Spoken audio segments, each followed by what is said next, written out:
15th overall in the 2019 draft. Now, this is telling. Take a look at Dwayne Haskins' tweet. He tweeted this statement yesterday afternoon. My time with the Washington football team has unfortunately come to an end. I thank the team and the fans for the opportunity to play and for the team I grew up rooting for. I take full responsibility for not meeting the standards of an NFL quarterback and will become a better man and player because of this experience. I want to bring in our experts. Welcome back, Swagoo and Jeff. And also want to say good morning to Kimberly Martin, who's covered the Washington football team for the Washington Post. Kimberly, Washington is in the midst of a playoff push. We talked about this last hour. They cut him now. It's strange, objectively. It says something. Why release him now? It says that Dwayne Haskins can't help you during that playoff push. At least that's what Ron Rivera feels. You know, given the week that he had, the tumultuous week that he had with the second COVID violation, there was thought, is Ron going to bench him? What's going to happen? But going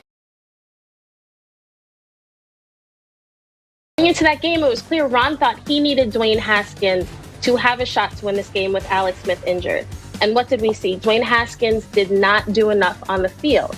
That's why he was benched for Taylor Heineke. So if you're Ron Rivera, Taylor Heineke at this point gives you a better chance to be competitive and potentially win a regular season game than Dwayne Haskins. That's the only reason he's not here. So, Marcus, it's interesting. Kimberly says it's the only reason, but I wonder if he was playing well with all the off-the-field stuff, would he still be on the team? Yeah, it'd be on the team. And that's why Kimberly's so dope at what she does, because we all know that your gift makes room for you. We all understand that. We all know if this was Chase Young with 2 transgressions off the field, he'd be playing Sunday. We all know that if your production on the field will buy you opportunities that other guys won't have that's not performing at that level. And I don't want to start throwing names. Everybody can go through the Rolodex of history in the NFL and figure it out on their own. If you're good, you get chances. If you're not, you end up on the street trying to find another job. And unfortunately for Dwayne, this started bad. Like this whole Washington football team, his introduction started bad when he got to that organization, let alone the things that he's done. He has to take responsibility. This is a grown man league. And it is what have you done for me lately type league. And if you're not balling on the field, you damn sure better not be making mistakes off of it, or you'll be trying to find another job or out of the league. That's the bottom line. I agree. I think, we talk about the off-the-field stuff, but the bottom line is if he was playing well, he'd be playing right now. But, Jeff, considering the stuff that's happened off the field, considering how they're cutting him right now, how does that bode for his future? Yeah, not well at all. Listen, every other owner in the league is watching this wondering, how bad could it be? Because to your point, if the guy was doing anything, whether it be in practice, during games, you name it, he would still be part of the Washington football team. So not only has he not performed to expectations on the field, off the field, it's become so toxic that Ron Rivera doesn't even want him there. And that's a crazy concept when you're thinking that Alex Smith is still injured. I mean, they still know if he's going to play. So the relationship between Ron Rivera and Dwayne Haskins speaks volumes, because most guys don't get cut at this point of the season. 1 week left. And if you think about Ron Rivera, he went against the owner. The owner wanted Haskins, and it shows the credibility he has in that locker room and with football operations to make this type of change at this type of moment in the season.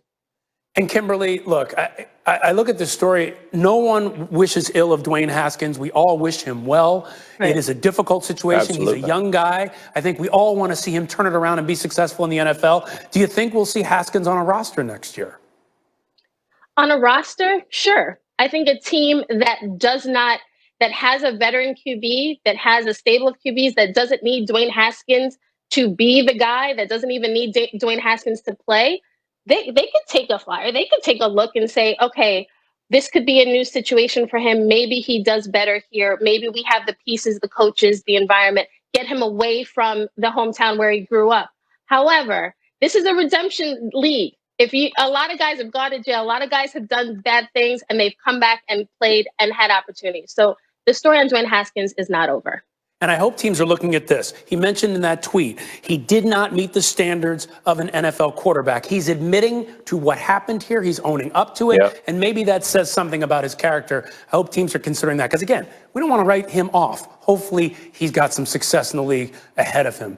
Thank you so much, guys. I want to talk about college football because this has been a very interesting second season. Clemson head coach Dabo Swinney knows that folks in Ohio aren't thrilled about his ranking Ohio State 11th in the coaches poll, but he's not backing down from the choice. Here's what he said as his team readies for the Buckeyes. It's not that they're not good enough. I just don't think it's right that 3 teams have to play 13 games to be the champion and 1 team has to play 8. People have a problem with that. I don't really care. It's my poll, and it doesn't matter who the person was. It's 0 to do with Ohio State. To me, right is right. And it's not always easy to do the right thing. I absolutely knew that I would be the poster child for whatever. Now I could probably run for governor in Michigan, might have a good chance, but probably not very popular in Ohio. And he says it all with a smile. Joey Galloway's back with us. Joey, look, you're a proud Ohio State alum. I wonder, what is your reaction to Dabo's comments? I think it's interesting that, Dabo is not the only coach that has said this same thing about playing football games and the amount of games that Ohio State has had to play. It just so happens that Dabo is the coach that is playing against Ohio State. Coaches say all the time, it is tough to win football games, and they don't put a team behind that statement and say it's tough to beat these teams. They always just say it's tough to win football games any way you cut it. You have 18 to 21-year-old kids. You got to get motivated every single Saturday. And a lot of coaches come out and said, look, they didn't play as many games as we had to play.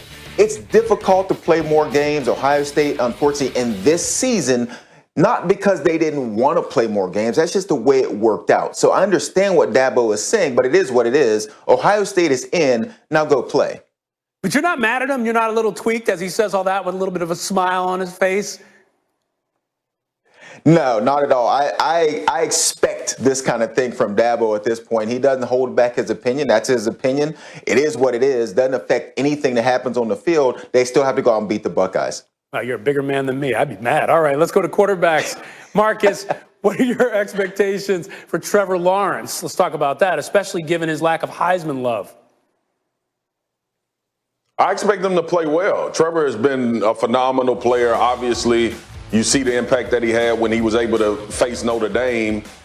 Even though the young freshman had a lot of success in that game as well. Trevor just brings a calm demeanor. We talk about it in the league as well with all of these quarterbacks. There's something that when you know that guy is at the helm, everybody not only can raise their level of play, but there's a comfort that comes along with knowing that he's the signal caller. And he's done it for a number of years. We've seen Trevor Lawrence perform as good as we've seen any quarterback in college at times. So I think this team is confident I know this team is confident with him back there. I know Dabo is confident with him back there. And obviously playing against Ohio State, you want Trevor Lawrence to be your quarterback. That gives you the best chance to win. So I look forward to watching these games, man. I look forward to watching the semifinal game, but I'm also interested to see how this plays into the attitude of Clemson and Ohio State when they get to this game based on what Dabo talked about. Absolutely. And Joey, I want to keep it on the quarterbacks. You know, Justin Fields, it's been a tough season for him. He's played inconsistently. What is he looking to prove this weekend?